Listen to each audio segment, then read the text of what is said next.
Je suis médecin, je suis spécialiste en médecine aérospatiale, je suis pilote d'avions privés depuis une trentaine d'années, je suis constructeur amateur, j'ai construit cet avion qui est là par exemple, et je suis pilote d'ULM.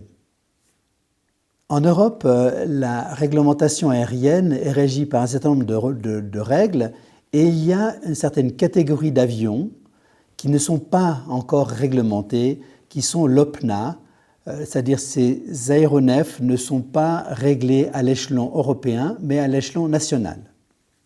Alors, ces aéronefs, on pourrait les appeler des ultralégers motorisés. C'est toute une catégorie d'avions qui sont en gros inférieurs à 600 kg, qui ne sont pas régis par les règles aéronautiques européennes, mais que les États doivent régir eux-mêmes. Suite à un problème administratif, le tribunal fédéral avait demandé à l'Office fédéral d'aviation civile de mettre sur pied une législation concernant ces aéronefs qui sont des ultralégers motorisés.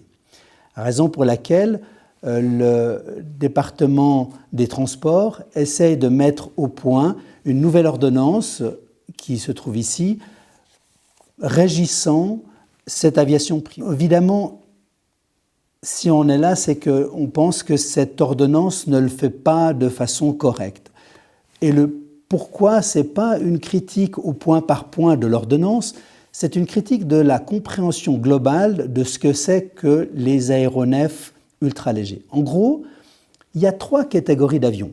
Il y a les gros avions commerciaux, l'Airbus A320 qui vous transporte des centaines de passagers, qui prend une énergie assez considérable pour mettre en vol, même si lors d'un trajet, un de ces aéronefs ne consomme qu'environ 10 litres par 100 km par passager.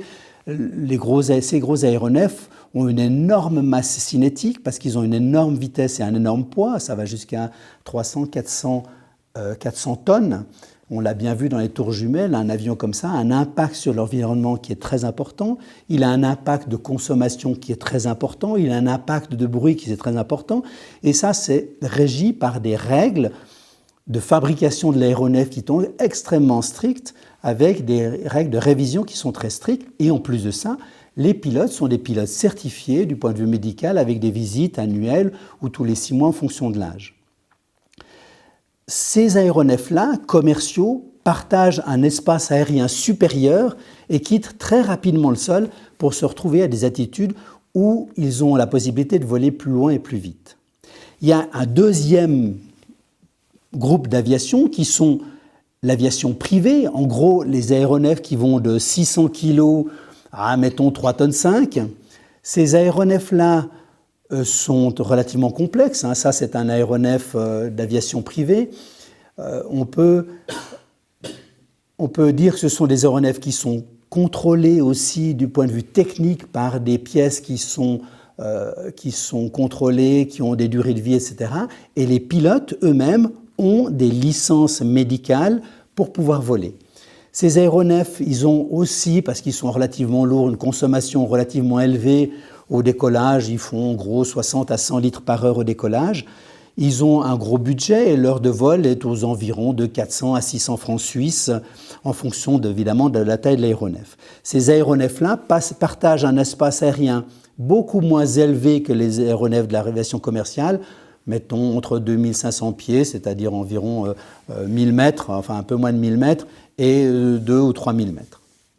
Et puis, ce que cette ordonnance ne prend pas en compte, il existe un nouveau type d'avion qui sont les ultralégers motorisés qui ont été développés par l'arrivée des matériaux très légers et qui sont des aéronefs qui finalement vont entre 150-200 kg jusqu'à 450-500 kg maximum. Ces aéronefs-là, contrairement aux gros aéronefs, ont un impact sur l'environnement extrêmement faible. Si vous jetez un avion d'aviation privée contre un immeuble, c'est déjà arrivé, il va casser un balcon, une fenêtre, il ne va pas démolir une tour jumelle comme un aéronef d'une aviation commerciale, mais si vous lancez un ultra-léger contre un immeuble, il a tellement peu de masse et de vitesse que s'il casse une fenêtre, c'est beaucoup. En plus de ça, ces aéronefs sont très légers, donc pour les mettre en l'air, c'est très simple. ça consomme très peu d'énergie, et même que les Allemands avaient imposé des normes de bruit aux ultralégers motorisés tellement importantes qu'on pensait qu'il n'y aurait jamais d'ultraléger motorisé en Allemagne. Il y en a tout plein, et d'ailleurs le bruit de ces aéronefs, c'est plus le moteur, c'est juste le vent dans l'hélice qui fait du bruit, et je pense que ce sont des aéronefs très écologiques. En plus de ça, ce sont des aéronefs bon marché, où l'heure de vol est très très bon marché. Ces trois types d'aviation sont trois types totalement différents et occupent un espace aérien qui n'est pas identique. Les aéronefs de l'aviation commerciale très élevés, l'aviation privée moyennement élevée et l'aviation ultralégère, on voit en Italie, elle est libre jusqu'à 500 pieds, c'est-à-dire qu'ils peuvent voler comme ils veulent en dessous. Au-dessus, ils doivent évidemment se mélanger avec les autres avions. Ça veut dire qu'il y a un certain nombre de règles à partager, mais pas toutes les règles. Et l'ordonnance du Conseil fédéral, en fait, associe l'aviation ultralégère à l'aviation privée. Ils sont en train de l'intégrer. C'est-à-dire que pour voler un petit aéronef de quelques kilos, l'ordonnance impose aux pilotes d'avoir un brevet d'aviation privée, c'est-à-dire environ 40 000 francs, juste pour mémoire, impose d'avoir des heures de vol d'aviation privée, alors soit sur hélicoptère ou sur avion, ça fait quand même tout de suite 200 à 400 francs suisses de l'heure de vol. Et quand vous avez votre brevet aviation privée plus vos heures de vol aviation privée chaque année, vous pouvez voler votre petit aéronef dans votre jardin. Ça revient en fait à imposer à celui qui veut faire de la trottinette électrique sur une piste cyclable d'avoir un permis poids lourd. Pourquoi le permis poids lourd? Parce qu'il y a une visite médicale, parce qu'il y a un gros engin à conduire avant de pouvoir faire de la petite trottinette. Il y a quelque chose qui est assez aberrant. Puis l'autre chose qui est importante, c'est que le prix que vous dépensez dans l'aviation générale est certainement beaucoup, beaucoup plus élevé que celui que vous pourriez dépenser dans l'aviation ultralégère. Et ça veut dire que on va donner cette aviation qu'aux très riches, aux très très riches d'ailleurs, parce qu'il faut se payer un avion et des heures d'avion, et pas aux jeunes qui ont envie d'apprendre à voler avec un parachute motorisé ou quelque chose comme ça. Je pense que c'est plutôt que de critiquer point par point ce qui existe dans cette ordonnance, c'est une méconnaissance de ce qu'est l'aviation ultralégère. Alors, concernant ensuite l'occupation de l'espace au sol dans les aérodromes, l'ordonnance impose de voler en ultraléger, après tout ce qu'il faut faire pour voler en ultraléger en Suisse, que dans certains aérodromes. Est exclu de ça de poser dans un champ ou de poser autre part que dans un aérodrome. Alors il faut savoir que partout en Europe autour de nous, les ULM sont autorisés.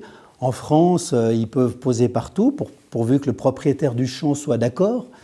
En Allemagne, ils ont une réglementation avec surtout beaucoup d'aérodromes qui sont dédiés que aux ultralégers et pas à l'aviation privée.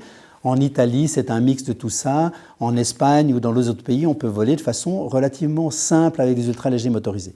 Le problème, c'est qu'en Europe, lorsque un pays européen a autorisé quelqu'un à voler sur son aéronef, il autorise par dérogation à ce que cet aéronef vole en Allemagne, en Italie ou en Suisse. Et en Suisse, actuellement, les aéronefs étrangers sont autorisés à voler pour autant que l'aéronef soit étranger et que le pilote soit domicilié à l'étranger.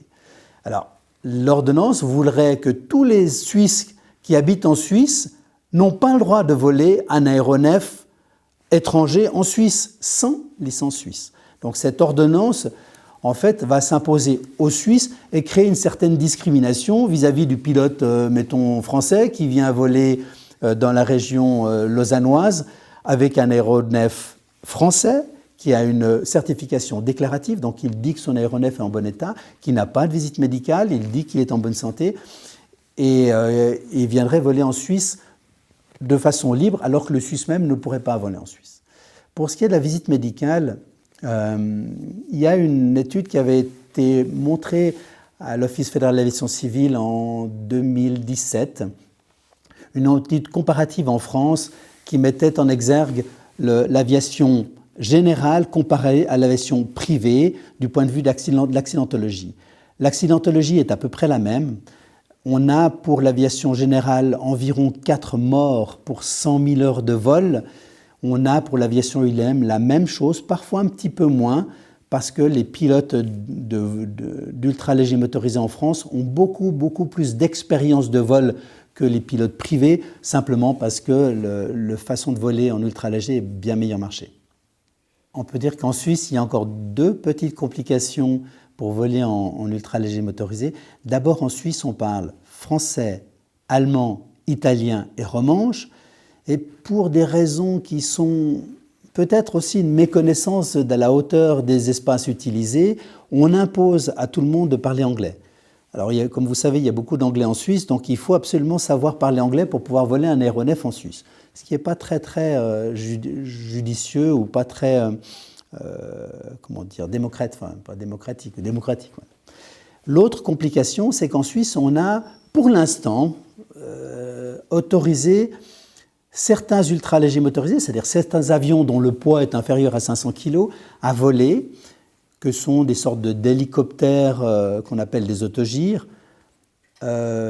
des aéronefs qui ressemblent à des aéronefs normaux, des sortes de pipers, mais qui sont tellement légers qu'ils passent dans la catégorie ultra-légère. Il y a évidemment des petits hélicoptères extrêmement légers qui peuvent voler aussi.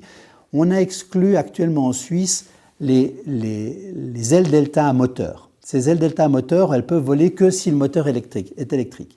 Alors, là aussi, c'est un peu une méconnaissance de ce que sont les ultra-légers motorisés.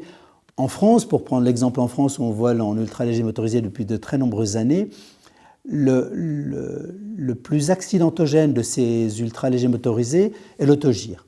Les pendulaires, c'est-à-dire ces ailes delta avec un petit moteur, eux ont très peu de bruit, très peu d'accidents, sont très peu dangereux. Même s'ils paraissent fragiles, ce sont des ULM très robustes. Or, ils sont interdits en Suisse, ils seraient autorisés que électriquement. D'ailleurs, j'ai vu aussi, pour l'électrique, qui veulent autoriser les hélicoptères électriques. C'est bien, c'est très bien certainement, si ce n'est que ça n'existe pas. Mais je pense qu'effectivement, il y a une sorte de discrimination ou surtout d'incompréhension de ce que c'est que l'ultra-léger motorisé.